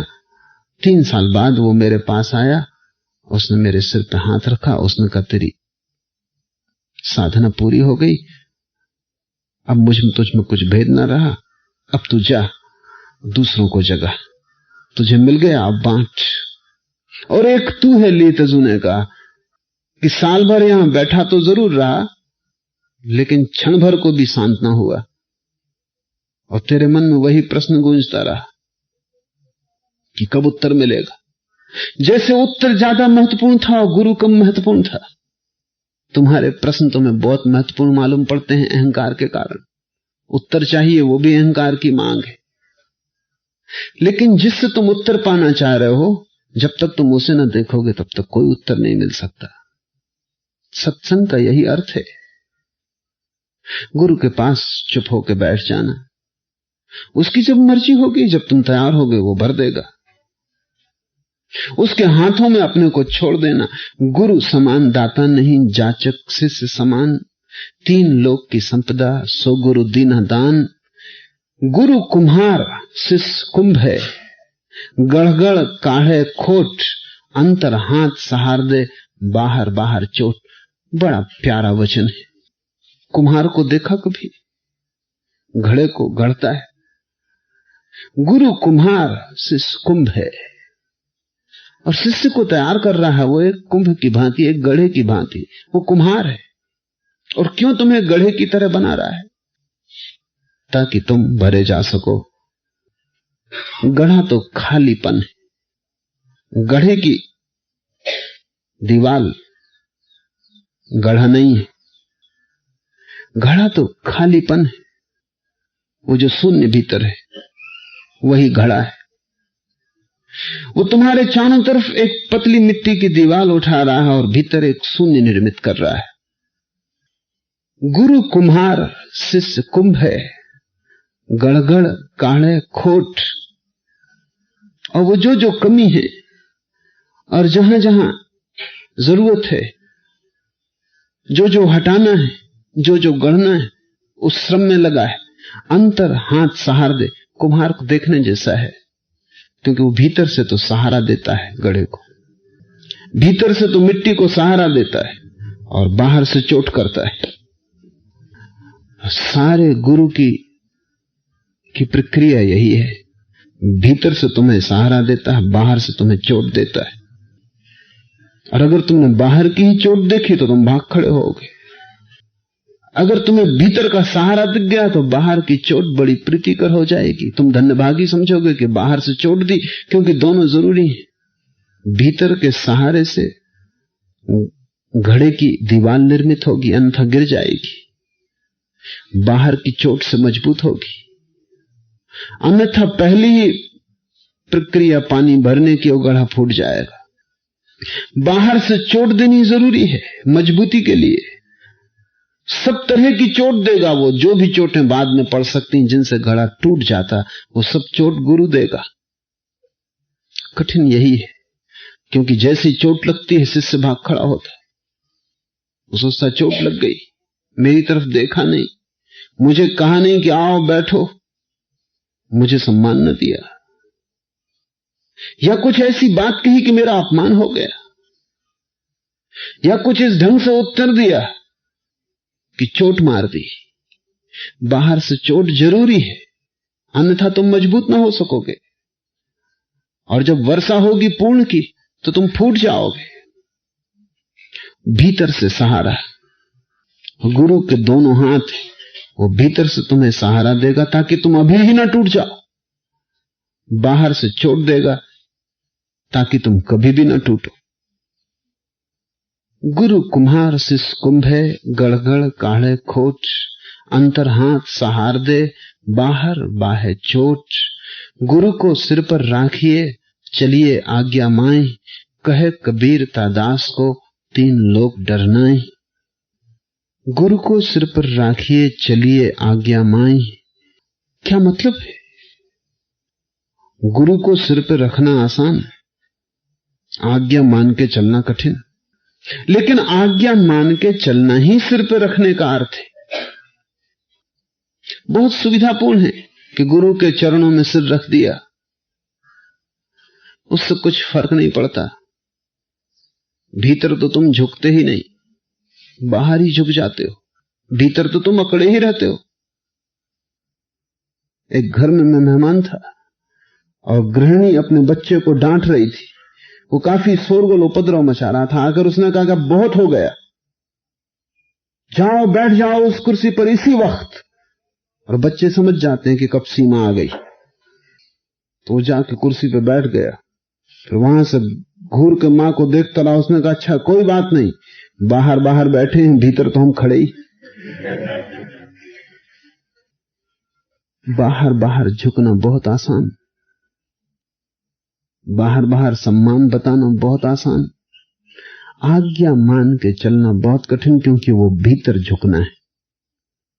गुरु जो कहे, आज्ञा मानने का अर्थ है कि उसमें तुम तर्क मत लगाना, क्योंकि तुमने तर्क लगाया, सोचा, फिर माना, तो तुम अपनी आज्ञा मान रहे हो, गुरु की नहीं। तुम्हारी बुद्धि ने कहा ठीक है तो तुमने किया, लेकिन अगर बुद्धि तुम्हारी ये भी कहे कि ठीक नहीं, तब भी तुम आज्ञा गुरु की ही मानना। तभी तो बुद्धि टूटेगी और गिरेगी। जब तुम बुद्धि की ही सुनते जाओगे तो तुम सिर से नीचे ना उतर सकोगे, हृदय तक तुम्हारी जड़ें ना पहुंच पाएंगी। गुरु बहुत बार ऐसी बात तुम्हें करने को कहेगा जिसे वो भी जानता है कि वो अतर्क है, जिसे वो भी जानता है कि बुद्धि राजी ना होगी, जिसे वो भी भली भांति जानता है कि कोई भी साधारण आदमी कहेगा क्या पागलपन। गुरुजीएफ अपने शिष्यों को ऐसी आज्ञाएं देता था जो कि बिल्कुल बुद्धिहीन है। एक आदमी आया, उसने कभी शराब नहीं पी, सच्चरित्र आदमी है, शाकाहारी है, और उससे गुरुजीएफ ने कहा कि तू मांस खा और शराब पी। साफ बात है कि आदमी पागल है, और इस आदमी चौंका होगा। उसने कहा क्या कह रहे हैं आप? वो आदमी भाग खड़ा हुआ। गुरुजीएफ के एक शिष्य ने पूछा कि क्या प्रयोजन था? गुरुजीएफ ने कहा कि प्रयोजन सीधा और साफ है। यह आदमी मांसाहार के विरोध में, यह आदमी शराब के विरोध में, और मांसाहार न करने और शराब न पीने के कारण इसने एक भयंकर अहंकार को जन्म दे दिया है। मैं पवित्र, मैं नैतिक, मैं धार्मिक, मैं शाकाहारी, ये अकड़ तोड़नी पड़ेगी। शाकाहारी आदमी है तो गुरुजीएफ कहता है ये मांस खा लो। सारी बुद्धि कहेगी कि भ्रष्ट करने की उपाय, ये कोई गुरु। लेकिन कुछ रुक जाते थे, और गुरु ने कहा तो मांसाहार कर लेते थे। कुछ जब गुरु ने कहा तो ठीक, फिर दोबारा नहीं कहता था उनसे वो कभी। कभी तो ऐसा भी हुआ कि जैसे ही शिष्य मांस को उठाने गया, उसने रोक दिया कि बस हो गया, बात हो गई, कोई मांसाहार का प्रयोजन नहीं। महिलाएं आती गुरुजीएफ के पास तो वो कहता कि पहले सब जेवरात उतार कर मुझे दे दो। एक महिला आई, एक बहुत बड़ी संगीतज्ञ महिला, बहुत धन था, बड़े बहुमूल्य जेवरात थे, और जब गुरु के पास जाए तो सब जेवर पहन के गई थी, जैसा कि लोग मंदिरों में जाते, वहां इतने लोग देखने वाले होंगे, उसको पता भी नहीं था। और गुरुजीएफ ने कहा बात पीछे, ये रुमाल रखा है, इसमें तब सब तेरे जेवर रखते। उस स्त्री ने अपने सब जेवर उतार कर रख दिए। गुरुजीएफ ने रुमाल बांध के अपने कोट में डाल लिया। बातचीत हुई, स्त्री चली गई। रात गुरुजीएफ ने रुमाल वापस पहुंचा दिया। स्त्री चकित हुई, क्योंकि गहने उतने ही नहीं थे, ज्यादा थे। गुरुजीएफ ने कुछ और गहने उसमें डाल दिए थे। 15 दिन बाद एक दूसरी महिला आश्रम में आई। उसने कहा कि मैंने सुना है कि गुरुजीएफ अक्सर गहने मांग लेता है, तुमसे भी मांगे थे? उसने कहा मुझसे भी मांगे थे, लेकिन रात वापस पहुंचा दी। उसने कहा तब कोई भय नहीं। वो गई, गुरुजीएफ ने जैसे गहने मांगे सब उसने उतार कर रख दिए। और चूंकि उसे यह भी पता चल गया था कि ज्यादा भी गुरुजीएफ ने भेजे तो जितने उसके पास थे सब ले आई थी। गुरुजीएफ हड़प गया, कभी ना भेजे वापस।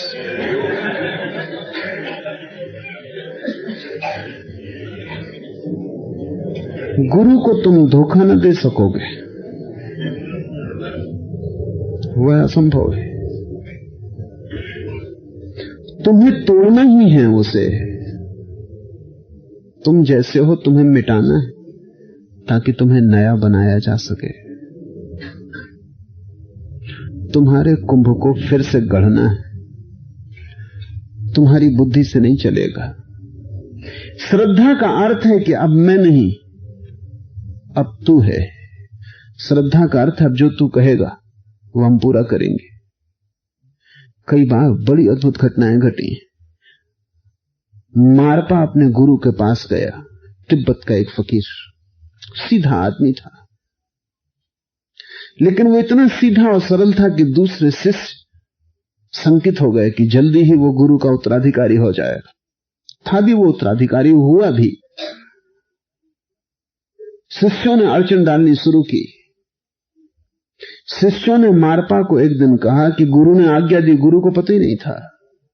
गुरु ने आज्ञा दी है कि अगर तुम्हारी श्रद्धा सच तो इस पहाड़ से कूद जाओ। मारपा कूद गया।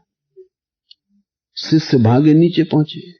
बड़ी भयंकर खाई थी, उसमें बचने का कोई उपाय ही नहीं था।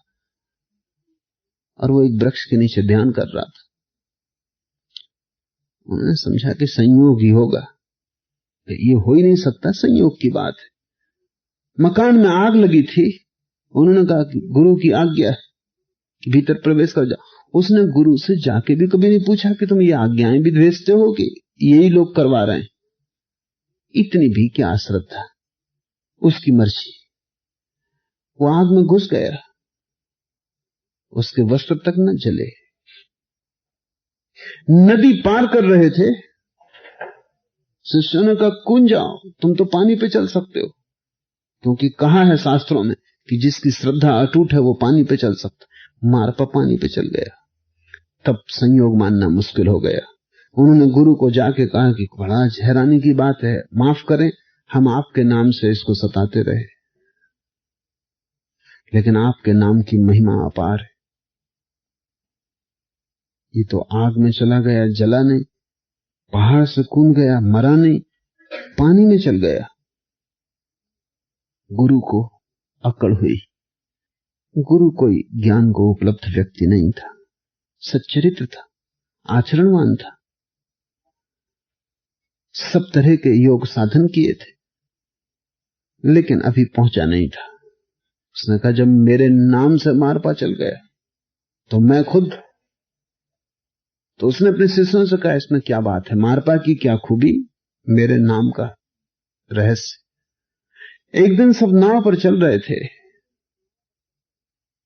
तो शिष्यों ने कहा कि आज आप पानी पर चलें। उसने कहा इसमें क्या कठिनाई है। वो चला और डूब गया। बामुश्किल उसको निकाला जा सका। मारपा गुरु के नाम के कारण नहीं चल रहा था, मारपा श्रद्धा के कारण चल रहा था। अगर तुम ठीक समझो तो श्रद्धा ही गुरु है। गुरु तो बहाना है, खूंटी है। उस बहाने तुम्हारे भीतर श्रद्धा जग जाए तो कभी कभी ऐसा भी अनहोना हुआ है कि गुरु तो गुरु था ही नहीं और शिष्य पहुंच गए। और ऐसा तो रोज होता है कि गुरु गुरु था और शिष्य नहीं पहुंचे। श्रद्धा ही सूत्र है। आज्ञा का अर्थ है वो जो कहे, तुम्हारी बुद्धि को संगत लगे असंगत लगे, तुम अपना हिसाब मत लगाना। तुम बुद्धि को कहना तू किनारे, गुरु की सुनूंगा। और जैसे ही गुरु को सुनने की क्षमता बढ़ेगी वैसे गुरु के सामने झुकने की क्षमता बढ़ेगी। गुरु सिर पर हो जाएगा। जिस दिन तुम्हारी बुद्धि सिर से उतर जाएगी गुरु तुम्हारी बुद्धि हो जाएगा, वो तुम्हारा विवेक बन जाएगा। वही अर्थ है गुरु को सिर पर राखिए, चलिए आज्ञा माई। कहे कबीर तादास को तीन लोग डरनाए, गुरु गोविंद दोई खड़े काको लागू पांव, बलिहारी गुरु आपने जिन गोविंद दियो बताए। इस सूत्र के दो अर्थ हो सकते हैं, दोनों प्रीतिकर। गुरु गोविंद दोई खड़े काकू लागू पांव। फिर ऐसी घड़ी आई, कबीर अपना अनुभव कहते हैं कि गुरु गोविंद दोनों सामने खड़े थे। ऐसी घड़ी आएगी ही एक दिन। गुरु तो द्वार है, आज नहीं कल गोविंद प्रकट होगा। गुरु तो मार्ग है, आज नहीं कल मंजिल आएगी। और पहली घड़ी में तो ऐसा होगा कि गुरु भी मौजूद होगा और गोविंद भी मौजूद होंगे। तब ऐसी घड़ी में किसके पैर छूं? तो कबीर कहते हैं बड़ी दुविधा में खड़ा हो गया। गुरु गोविंद दोई खड़े काको लागू पांव, पहले किसके पैर छूं? दूसरे वचन के दो अर्थ हो सकते हैं। पहला अर्थ बलिहारी गुरु आपने जिन गोविंद दियो बताओ। कबीर कहते हैं कि बलिहारी गुरु तुम्हारी, कि जब मैं दुविधा में था तुमने तत्क्षण इशारा कर दिया कि गोविंद के पैर छुओ। बलिहारी गुरु आपने जिन गोविंद दियो बताए। जैसी मैं दुविधा में था, आपने इशारा कर दिया कि गोविंद के पैर छू, क्योंकि मैं तो यहां तक था। मैं तो राह पर लगे हुए पत्थर के, मील के पत्थर की तरह था जिसका इशारा था। आ गया, मंजिल आ गई, अब मेरा कोई काम नहीं, अब तुम गुरु को छोड़ो, गोविंद के पैर छू लो। एक तो ये अर्थ है, साधारणतः यही अर्थ किया जाता है। दूसरा अर्थ और भी कीमती है, और मेरी प्रतीति दूसरे अर्थ के साथ है, क्योंकि पहले जो वचन है वो दूसरे अर्थात सही होंगे। दूसरा अर्थ है, गुरु गोविंद दोई खड़े काके लागू पांव, बलिहारी गुरु आपने जिन गोविंद दियो बताया। दुविधा में हूं, किसके पैर लगूं? गुरु गोविंद दोई खड़े हैं। फिर मैंने गोविंद को छोड़ा, गुरु के ही पैर छुए, क्योंकि उसकी ही बलिहारी, उसी ने गोविंद को बताया है। यही अर्थ ठीक होगा, क्योंकि पूरे आगे के सूत्र जो कह रहे हैं वो कह रहे हैं, तीन लोक नौखंड में गुरु ते बड़ा न कोय, करता करे न करी सके, गुरु करे सो होए। परमात्मा से ऊपर कबीर जब गुरु को रख रहे हैं तो दूसरा ही अर्थ संग, और होना भी वही चाहिए, क्योंकि उस आखिरी पड़ाव पर जहां से गुरु से विदा होंगे, जहां से गोविंद की यात्रा शुरू होगी, यही उचित है कि गुरु के ही पैर छुए जाएं। उस आखिरी पड़ाव पर वो विदाई का क्षण है, उसके बाद गुरु नहीं होगा, गोविंद ही होंगे। उस दिन बीच का सेतु हट जाएगा, उस दिन बीच में जो अब तक हाथ पकड़ के लाया था वो विदा हो जाएगा। उस विदाई के क्षण में यही उचित है कि कबीर ने कहा हो कि मैंने फिर गुरु के ही पैर छुए, क्योंकि बलिहारी उसी की, उसके बिना यहां तक ना आ सकता, उसके कारण ही यहां तक आया हूं। और यही बात से भी सघन होती है, हरि रूठे गुरु ठौर है, गुरु लौटे रूठे नहीं ठौर। हरि रूठ जाए तो उपाय, क्योंकि हम गुरु के पास जा सकते। हरि रूठे गुरु ठौर है, गुरु रूठे नहीं ठौर। और गुरु रूठ जाए तो कोई उपाय नहीं, क्योंकि गुरु के बिना हरि के पास तो जा नहीं सकते। हरि के बिना गुरु के पास जा सकते हैं, गुरु के बिना हरि के पास नहीं जा सकते। हरि रूठे गुरु ठौर है, गुरु रूठे नहीं ठौर। की समग्र साधना गुरु की छाया बन जाने की, वो समग्र समर्पण है, वो अपने आपे को बिल्कुल खो देना है। तभी तो गुरु तुम्हें तैयार कर पाएगा उस परम घटना के लिए जहां तुम्हारा आपा परमात्मा में खोएगा। गुरु तैयार कैसे करेगा? अगर ठीक से समझो तो गुरु उस परम घटना का प्राथमिक तैयारी, उस परम अनुभव की जहां आत्मा परमात्मा में खोती। गुरु में खो के तुम तैयारी करते हो, जब पूरा हो जाएगा उसी क्षण द्वार खुल जाते, उसी क्षण गुरु गोविंद दोनों खड़े हो जाते। वहां से गुरु विदा होगा और गोविंद की यात्रा शुरू होगी। तो ऐसा समझो कि तीन यात्रा पथ, एक है जो तुमने अपनी बुद्धि से चुना, जो अहंकार का पथ है। दूसरा है जो परम ब्रह्म का पथ है, दोनों समानांतर है, कहीं मिलते नहीं। तीसरी एक बीच की गली है जो इन समानांतर पथों को जोड़ती है, वो गुरु है। वो तुम्हारे अहंकार को विसर्जित करता है, अहंकार से दूर ले जाता है, निरअहंकार ब्रह्म के पास पहुंचाता है। जितने तुम पिघलते हो उतना ही परमात्मा सघन होता है, जितने तुम मिटते हो उतना ही वो प्रकट होता है। लोग पूछते हैं परमात्मा कहां है? उन्हें पूछना चाहिए कि मैं इतना ठोस क्यों हूं? परमात्मा को जगह कहां है आने की? तुम्हारा घर बुरी तरह भरा है, तुमसे ही भरा है। गुरु खाली करेगा, और इसके पहले कि परमात्मा उतर सके, परमात्मा तो बहुत अज्ञात है, उससे तुम डर जाओगे। आज अगर वो आ भी जाए तुम्हारे द्वार पर तो तुम द्वार ही ना खोलोगे। तुम ऐसे भागोगे वहां से अपना घर छोड़ के कि दोबारा घर लौट के ना आओगे, क्योंकि परमात्मा तो विराट है। वो विराट खाई तो तुम्हें बहुत घबरा देगी, तुम चक्कर खा जाओगे। गुरु तुम्हें धीरे धीरे राजी करेगा। ऐसा समझो, सागर में नदी गिरती है, तुम्हें अपनी नदी, अपनी नाव को सागर में ले जाना, तो तुम नदी में अपनी नाव को छोड़ते हो, नदी में नाव को चलाने का अभ्यास करते हो। नदी में अभ्यास हो सकता है, खतरा कम है। सागर में अभ्यास नहीं हो सकता, खतरा बहुत। तैरना सीखना हो तो नदी में सीखना उचित है, जहां किनारे, जहां किनारों पर लोग हैं, तुम्हारी आवाज पहुंच सकती है, जहां कोई बचा सकता है, जहां सुविधा हो सकती है। गुरु नदी की धार है, वो गंगा है, उसमें तुम तैरना सीख लो, फिर धीरे धीरे गंगा तुम्हें सागर में ले जाएगी। फिर सब किनारे छूट जाएंगे, फिर वहां कोई सहारा न होगा, वहां तुम बिल्कुल अकेले हो जाओगे। उस परम एकांत के पहले गुरु का संग साथ जरूरी है। गुरु के पहले तुम भीड़ में हो। भीड़ यानी गुरु यानी दो, द्वैत, ब्रह्म यानी एक, अद्वैत। इसके पहले कि तुम भीड़ से हटो, तुम्हें दो के लिए राजी होना पड़े, तब तुम दो से भी हट सकोगे और एक के लिए राजी हो जाओगे। ठीक कहते हैं कबीर, गुरु गोविंद दोई खड़े, काको लागू पांव, बलिहारी गुरु आपने, जिन गोविंद दियो बताए, हरि रूठे गुरु ठौर है, गुरु रूठे नहीं ठौर।